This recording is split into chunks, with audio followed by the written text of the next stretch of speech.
오늘 함께 은혜 받으실 하나님의 말씀은 신약 성경 로마서 8장 18절로부터 25절의 말씀입니다. 제가 가진 신약 성경 250면에 있는 로마서 8장 18절로부터 25절의 말씀.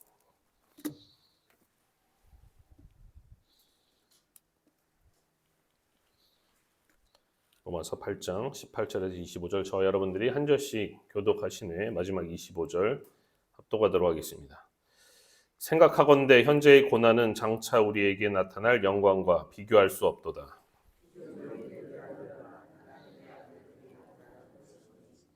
피조물이 허무한데 굴복하는 것은 자기 뜻이 아니요 오직 굴복하게 하시는 이로 말미암음이라.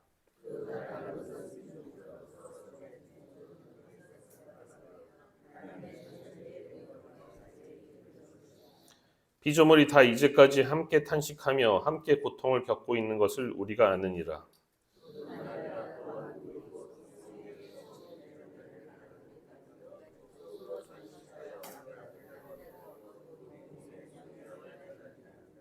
우리가 소망으로 구원을 얻었음에 보이는 소망이 소망이 아니니 보는 것을 누가 바라리요. 다 같이. 만일 우리가 보지 못하는 것을 바라면 참음으로 기다릴지니라. 아멘. 할렐루야. 수요일 새벽 2부 예배 나오신 모든 성도 여러분, 주님의 이름으로 환영하고 축복합니다. 오늘은 지난주에 이어서 로마서 8장의 본문을 가지고 열렬히 간절하게 기다리라, 열렬히 간절하게 기다리라라는 제목으로 말씀을 전하고자 합니다. 지난주에 로마서 8장 12절에서 이 17절의 본문을 가지고 우리를 입양해 주셔서 양자 삼아 주시고 또 상속자로 만들어 주신 하나님에 대해서 말씀을 드렸습니다. 양자의 의미라는 것이 우리나라나 아니면 다른 문화와는 다르게 이 그리스 로마 문화에서는 양자로 선택되는 사람에 대한 최고의 대우다라고 말씀을 드렸고요. 이 양자를 삼는 목적이 양자 삼는 사람의 자기가 가진 모든 것을 상속해 주기 위함이다라고 말씀을 드렸었죠. 그렇기에 하나님이 우리를 양자 삼으셨다는 의미는 바로 하나님의 모든 것, 즉 하나님 나라를 맏아들 되신 예수 그리스도와 함께 상속받게 하기 위함이다라고 말씀을 드렸었습니다. 또 우리는 빚진 자들인데 그것이 우리의 육체에 빚진 것이 아니라 우리를 죄의 종이 되었던 신분에서 해방시켜 주신 하나님께 빚을 진 것이기 때문에 우리가 마땅히 육체의 소욕을 만족시켜 줌으로써 육체에게 빚을 갚을 것이 아니다. 그렇게 되면 엉뚱하게 갚는 것이다 라고 했고요. 하나님의 영인 성령님의 인도함을 받으면서 오히려 몸의 행실을 죽여야 된다, 이렇게 이야기를 했었어요. 그래서 성령의 인도함을 받아 사는 것이야말로 바로 하나님께 올바로 빚을 갚는 것이다, 이렇게 말씀을 드렸습니다.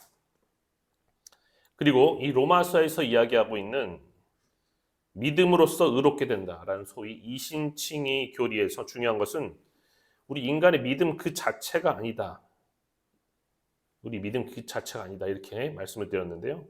비록 로마서 5장 1절에서 그러므로 우리가 믿음으로 의롭다 하심을 받았으니 이렇게 이야기를 하고 있기 때문에 믿음으로 우리가 의롭게 되는 것은 문자적으로 보면 맞는 말이지만, 그러나 이 말씀이 본래 의도하는 바는 우리가 믿었다, 내가 믿었다라는 그런 행위적 믿음 자체가 우리를 의롭게 하는 것이 아니라 우리를 죄의 종노릇으로부터 해방시켜 주신 예수 그리스도의 십자가의 희생과 부활이 근본적으로는 가장 중요한 것이고, 또 그렇게 믿을 수 있도록 도와주시는 성령님이 우리의 현재의 삶에서는 가장 중요한 것이다, 이렇게 말씀을 드렸습니다. 다시 말해서요, 이런 믿음조차도 성령님이 부어주시기 때문에 우리 인간의 공로는 없고요, 모든 것이 하나님의 은혜다라는 것이죠. 하지만 그렇다고 해서 인간의 의지적 노력이 전혀 필요 없는 것은 또 아니라고 했습니다. 이게 굉장히 역설적인 것 같지만요, 우리 그리스도인들이 진정으로 자유로운 도덕적 의지와 이 노력을 수행하면서도 동시에 자유로운 활동 역시, 이 자유로운 그런 의지적인 활동 역시 성령님에 의한 것이다, 이런 역설이 존재한다는 거예요. 우리 스스로의 자유로운 의지와 노력 그리고 성령의 활동이 서로 따로 떨어져서 양립 불가능한 것이 아니라 동시에 균형적으로 함께 있을 수 있다는 거예요. 결국 구원은요, 우리 죄를 대속해 주신 예수 그리스도의 십자가의 피 흘리심과 부활을 믿는 믿음으로 얻는 것이지만 그 믿음조차도 성령님께서 믿을 수 있도록 만들어 주신 것이다라는 것입니다. 따라서 내가 몇 년도, 몇 월, 며칠에, 몇 시에 구원을 얻었다 하는 이야기는 온당치가 않다. 이렇게 저는 그렇게 생각한다라고 말씀을 드렸어요. 왜냐하면 하나님께서 우리에게 이 성령님을 보내주신 것은 언약을 신실하게 이루시는 하나님의 의가 나타난 것이거든요. 그리고 그것으로 말미암아서 우리가 성령을 통해서 우리가 믿음을 가지고 믿을 수 있게 된 것이기 때문에 믿음이라는 것은 우리가 성령님의 인도함을 받는다면 단순하게 일회성으로 끝나는 문제가 아니고요. 지속적으로 이 믿음의 순종에 따른 어떤 행동이 보여져야 하는 문제이기 때문입니다. 분명히 구원은요, 어떤 행위로 얻어지는 것이 아니지만 이 선한 행실이라는 것은 이 구원을 향해서 그 구원을 바라보면서 구원을 추구하도록 되어 있다는 것이에요. 이것은요, 우리가 구원을 얻기 위해서 어떤 행위를 한 것이 아니라 성령님의 인도에 따라 복음이 믿어짐으로써 그 결과 구원을 얻게 되었기 때문입니다. 성령님의 인도에 따라 그렇게 살다 보면 당연히 성령님이 인도하시는 도덕적인 행실도 뒤따르기 마련이라는 거예요. 로마서 2장 7절에서는 다음과 같이 이야기를 하고 있어요. 참고 선을 행하여 영광과 존귀와 썩지 아니함을 구하는 자에게는 영생으로 하시고, 참고 선을 행하여 영광과 존귀와 썩지 아니함을 구하는 자에게는 영생으로 하시고, 이렇게 말씀하고 있어요. 이 말씀을 보면요, 분명히 참고 인내하면서 선을 행한 자에게 영생을 주셨다라고 말씀을 하고 있습니다. 이 말씀은 선한 행실로 구원을 이루라는 것이 아니라 성령님의 인도하심으로 믿음의 순종을 통해 얻은 구원에는 우리의 자유의지를 사용해서 선을 행하도록 하는 삶이 나타나게 되어 있다라는 뜻이 담겨 있는 것입니다. 다시 말해서 우리 삶 속에서 성령을 따라 사는 삶을 보여주는 어떤 증표가 존재해야 된다라는 거예요. 그러므로 그리스도인이라면 이렇게 모든 사람이 성령님을 통해서 어떤 힘든 도덕적인 선택을 하도록 부르심을 받은 것이에요. 그런데 이것이요, 우리가 살아가는 지금의 세상 속에서는 충분히 고난이 될 수도 있다라는 거예요. 고난이 될 수도 있다. 성령님에 따라서 힘든 도덕적 선택을 하는 것이 이 세상에서 고난이 될 수 있다는 거예요. 왜냐하면 그런 도덕적인 선택은요, 세상이 원하는 행동을 그만두도록 할 거예요. 그리고 우리 육체가 원하는 일을 포기하도록 할 것입니다. 그리고 교만하고 인간적인 영이 원하는 일을 끊을 것이기 때문이에요. 그래서 실제로 이런 삶을 사는 것은요, 굉장히 고통스러울 수가 있고 유도리가 없는 삶일 수가 있고 조직에서 왕따를 자초하는 삶일 수가 있다는 거예요. 얼마나 고통스러워요, 그것이. 그렇기 때문에 믿음은요, 어떤 느낌이 아닌 것입니다. 믿음이 느낌이 아니에요. 구원의 확신이 어떤 느낌적인 느낌이 아니다라는 것입니다. 그것은 성령님을 통해서 말씀이 믿어지는 거예요. 우리를 양자 삼아주시고 상속자로 삼아주신다는 말씀이 믿어지는 것이 구원의 확신이라고 저는 말씀을 드리고 싶습니다. 중요한 것은요, 성령님께서 우리에게 구원에 이르는 믿음을 갖게 해주신다는 사실이에요. 이런 내용들이 새벽에 나누기에는 사실 많이 무겁고 어려운 내용이긴 하지만요, 저는 여러분들께서 한번 곰곰하게 생각해 보시기를 권면을 드리고 싶어요. 여러분, 우리의 삶에는 문제가 없나요? 잘 믿고 신앙생활 잘한다고 했는데도 문제가 많지 않습니까? 도대체 왜 그러는 것일까요? 왜 문제가 많은 것일까요? 신앙이라는 것이 믿으면 믿을수록 쉽지 않다는 것을 깨닫는 분들이 많을 것 같습니다. 제가 일일이 다 여쭤보지는 않았지만 그런 분들이 많을 것 같아요. 그런데요, 우리도 더 이상 어린아이의 신앙이 아니잖아요. 그렇죠?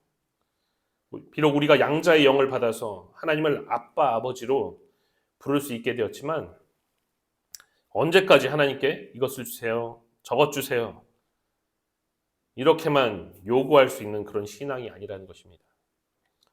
그것은 어린아이의 신앙이에요. 그렇게 하지 말라는 것은 아니지만 거기에 머물러 있다면 그것은 어린아이의 신앙입니다. 하나님은 우리의 신앙이 장성한 자의 분량에 이르기를 바라시는 분이세요. 신앙이 성장을 해야 돼요.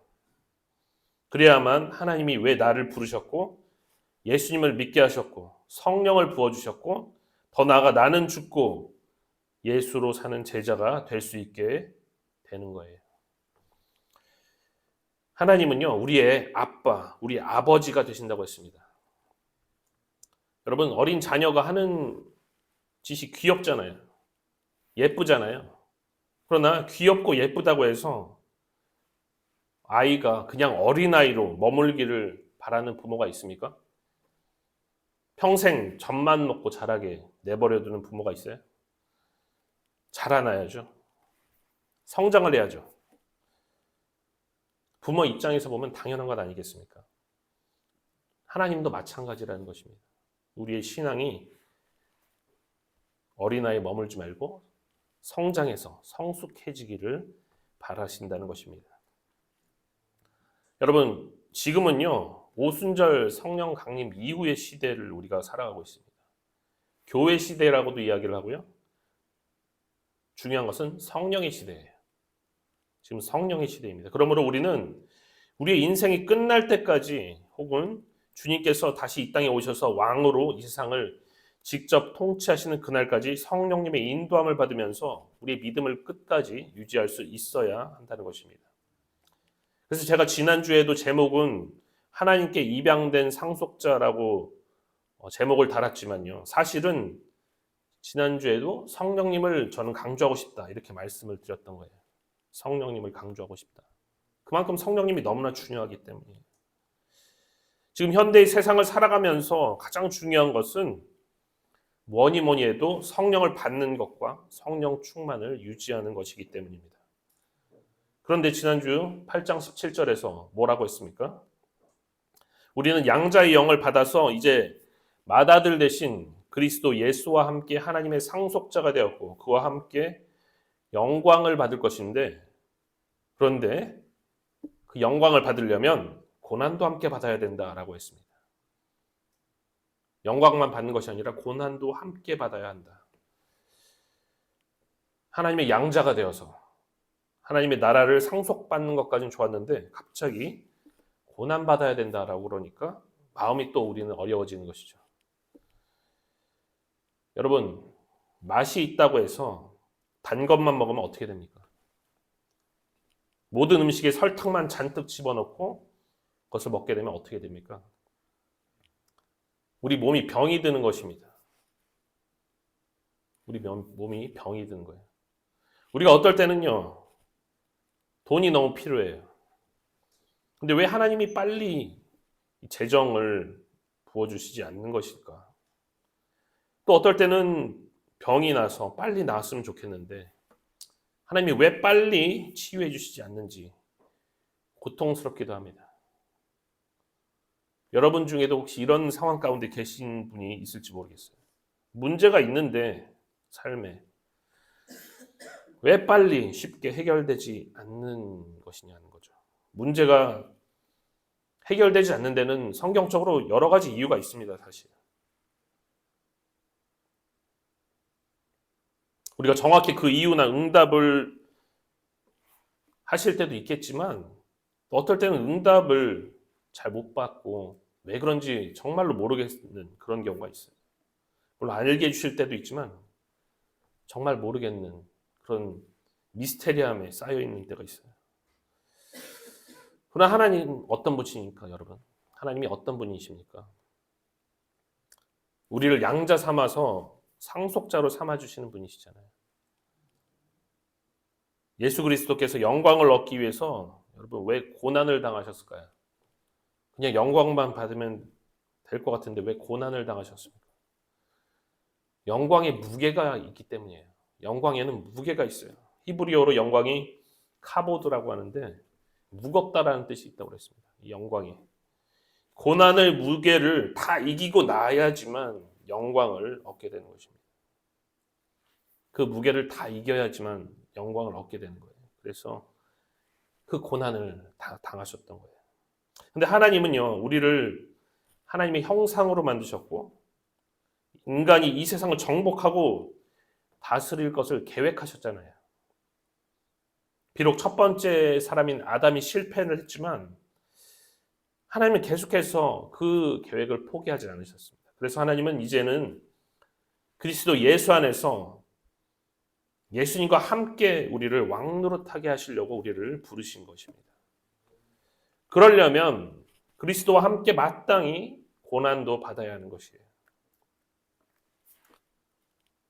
그렇다고 우리가 예수님이 이미 고난받아서 이루어 놓으신 것을 다시 똑같이 받아야 될 필요는 없습니다.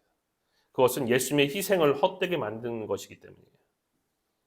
이미 예수 그리스도의 십자가와 부활로 우리의 구원과 부활도 확증이 된 것입니다.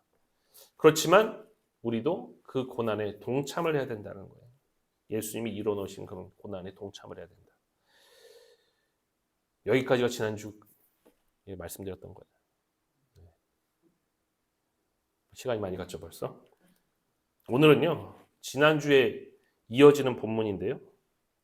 18절에서 이렇게 말씀하고 있습니다. 우리 18절 다 같이 한번 읽어볼까요? 시작. 생각하건대 현재의 고난은 장차 우리에게 나타날 영광과 비교할 수 없도다. 현재의 고난은 장차 우리에게 나타날 영광과 비교할 수 없도다. 우리가 장래에 미래에 받을 영광에 비한다면 우리가 현재 받는 고난이라는 것은 정말 아무것도 아니라는 거예요. 그러면서 19절 이하에서 창조 세계의 피조물 이야기를 꺼내고 있습니다. 지금까지 인간에 대해서 다루다가 갑자기 피조물들이 왜 등장하는 것일까요?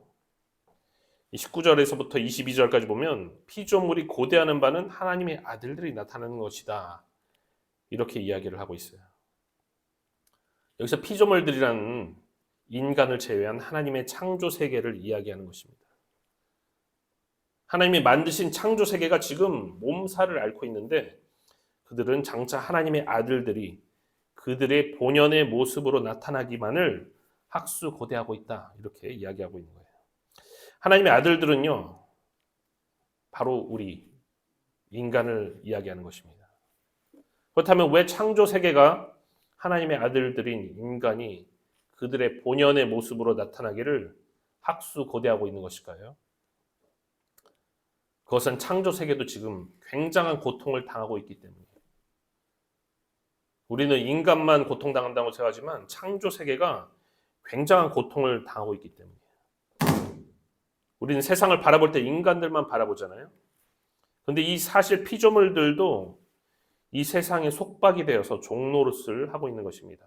그 피조물들이 평화가 없는 고통 속에 살고 있다는 거예요. 그것이 적절한 비유가 될지는 모르겠지만요. 지구가 요즘 몸살을 많이 앓고 있잖아요. 지진이 나고 있고요. 모로코 지진 났죠, 얼마 전에. 산불이 나고 있고. 하와이가 다 타고. 하와이에 무슨 섬이지? 예. 오아우 말고 있는데 까먹었네요. 그 섬도 많이 타버렸죠. 그리고 각종 재해가 일어나고 이상기후가 일어나고 과학적으로는 뭐 지구 온난화 때문이다 이렇게 이야기를 하고 있지만 내면을 들여다보면 이 모든 것들은 온 피조 세계, 온 창조 세계가 다 속박의 상태에 있다라는 것을 보여준다고 할 수가 있어요. 그 창조의 세계 안에 정의가 없고 평화가 없습니다. 그래서 창조된 세계가 다 고통을 겪고 있다는 거예요. 여러분 창세기에서요. 아담이 범죄하기 전까지를 보면은 원래 땅은 축복을 받았습니다. 그렇죠? 축복을 받았어요. 하나님 보시기에 좋은 상태로 창조가 되었기 때문에 축복을 받은 거예요.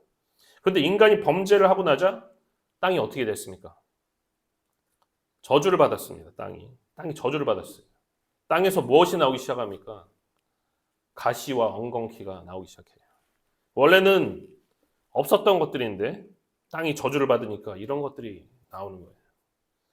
어쨌든 창조 세계도 현재 심한 고통을 받고 있고 다시 회복되기를 간절히 기다릴 수밖에 없는 이유가 여기에 있는 것입니다. 그런데 하나님은요, 의로우신 분이세요. 하나님은 의로우신 분이다라는 거예요. 무엇에 의로우신 분이냐? 바로 언약에 신실하신 분이다. 약속을 지키시는 분이시기 때문에 하나님이 의로우신 분이다라는 것입니다. 하나님은요, 죄에 의해서 더럽혀진 이 창조 세계를 바로잡기 위해서 그것을 목표로 삼아서 아브라함과 언약을 맺으셨던 거예요.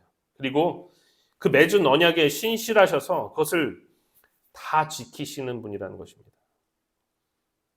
도대체 아브라함과 맺은 때가 언제예요? 그렇게 오래전에 아브라함과 맺은 약속을 기억하시고 신실하게 지키시기 때문에 하나님은 의로운 분이실 수밖에 없는 것입니다. 그래서 창조 세계의 피조물들, 즉 해와 달과 바다, 하늘, 새와 동물과 식물은요, 하나님의 백성이 온 세상에 대한 권위를 가진 하나님의 영광스러운 대리자로서 나타날 그날을 학수고대하고 있다는 것입니다. 그리고 그들도 그 일이 일어날 것을 이미 알고 있다는 거예요. 이사야서 55장 12절부터 13절은요. 이스라엘이 회복되는 날에 어떤 일이 일어나는지 예언을 하고 있는데요. 제가 한번 읽어드리겠습니다. 산들과 언덕들이 너희 앞에서 노래를 바라고 들의 모든 나무가 손뼉을 칠 것이며 잣나무는 가시나무를 대신하여 나며 화석류는 찔레를 대신하여 날 것이라. 이것이 여호와의 기념이 되며 영영한 표징이 되어 끊어지지 아니하리라. 이렇게 말씀을 하고 있습니다. 이 예언의 말씀은요. 1차적으로는 바벨론 포로에서 해방되어서 고토 이스라엘로 돌아올 때까지 그런 이야기지만요. 이 종말론적으로는 이 세상의 마지막에 주님이 오시고 온 세계가 새롭게 갱신된 때를 그리고 있는 것입니다. 저주가 축복으로 바뀌면서 다시 맨 처음에 창조 때와 같이 된다는 거예요. 그렇다면 성령이 처음 익은 열매를 받은 우리는 또 어떻습니까? 속으로 탄식하여서 양자될 것, 곧 우리의 몸에 속량을 기다리느니라. 23절에서 이렇게 말씀을 하고 있어요. 하나님은 구원을 하시는데, 하나님이 구원을 베푸시는데 어떤 장소로 우리를 데려가는 주시는 것이 아니에요. 성경은 어디서도 우리를 어떤 장소로 데려간다 이렇게 이야기하고 있지 않습니다. 새 하늘과 새 땅은요, 지구 밖에 있는 다른 곳에서 이루어지는 것이 아니라 바로 하나님이 새롭게 지금의 땅과 하늘을 갱신하셔서 이루어지게 하신다는 것입니다. 그리고 그날은 하나님의 아들들, 자녀들인 우리가 완전히 영화롭게 되는 날이라는 거예요. 우리는 성령님을 통해서 믿음으로 이미 하나님의 자녀가 되었지만 아직 완전하게 된 것은 아닙니다. 우리 아직 완전하진 않아요. 이미 자녀가 됐지만 몸이 완전히 속량된 것이 아닙니다. 아직 완전한 양자가 된 것이 아니에요. 아직 우리의 부활이 이루어지지 않았어요. 그래서 24절에서 소망으로 구원을 얻었다 이렇게 이야기를 하고 있고요. 그것은 눈에 아직 가시적으로는 보이지 않는 것인데 25절에서는 만일 우리가 보지 못하는 것을 바란다면 참음으로 기다릴지니라 이렇게 이야기를 하고 있습니다. 확실한데, 일어날 것이 확실한데 아직은 일어나지 않았다. 그래서 어떻게 하라고 하고 있습니까? 참음으로 기다릴지니라. 참음으로 기다릴지니라. 사랑하는 성도 여러분, 이렇게 본다면요, 성령 받은 우리는요, 인내로 부름을 받은 거예요. 성령을 받으면서 우리는 동시에 인내할 것을, 그런 부름을 받은 것입니다. 오래 참는 기다림으로 부르심을 받은 거예요. 그런데 이 기다림은요, 그냥 막연히 차분하게 기다리라, 가만히 잠잠하게 기다리라 이런 의미가 아닙니다. 오히려 신음을 하면서까지 열렬하게 간절하게 기다리라는 의미예요. 열렬히 간절하게 기다리라. 창조 세계의 회복을 기다리는 그런 피조물들이 하나님의 아들들이 나타남을 학수고대하는 것처럼 간절하잖아요. 우리도 우리의 몸의 구속, 완전한 양자됨을 간절히 기다려야 된다는 것입니다. 그래서 우리가 만일 우리가 아직 보지 못한 것을 소망한다면 꾸준한 인내와 더불어서 열렬한 기대감도 역시 유지를 해야만 된다는 거예요. 여러분, 저는 남자라서 이 해산의 고통이 뭔지 모릅니다. 아이를 낳아보지 않았기 때문에 해산의 고통이 뭔지 몰라요. 하지만 여기 출산을 해보신 분들 다 알잖아요. 남편이 공공의 적이잖아요. 머리를 다 쥐어 뽑아버리고 싶잖아요. 그렇지만 해산이 마침내 이루어졌을 때는 고통보다는 기쁨이 더 큰 법입니다. 산고의 고통이 크지만 해산의 기쁨은 그 고통을 잊게 만들어준다는 거예요. 그리고 정말로 우리가 알아야 될 사실은요, 하나님도 우리의 고통 가운데 함께 하신다는 사실입니다. 우리를 하나님의 형상으로 창조하셨던 하나님은요, 이제 죄악으로 오염된 이 세상을 다시 창조하시기 위해서 우리로 하여금 예수 그리스도의 모습으로 닮아가게 하실 것입니다. 비록 진통과 같은 고난이 현재는 있을지언정 이것 또한 너무나도 아름답고 너무나도 좋은 하나님의 계획 속에 있다는 것을 여러분 믿으시기 바랍니다. 열렬한 기대를 가진 인내로서 이 소망을 품고 간절히 기도하면서 하루하루를 살아가는 저와 여러분들이 되시기를 주님의 이름으로 축원합니다.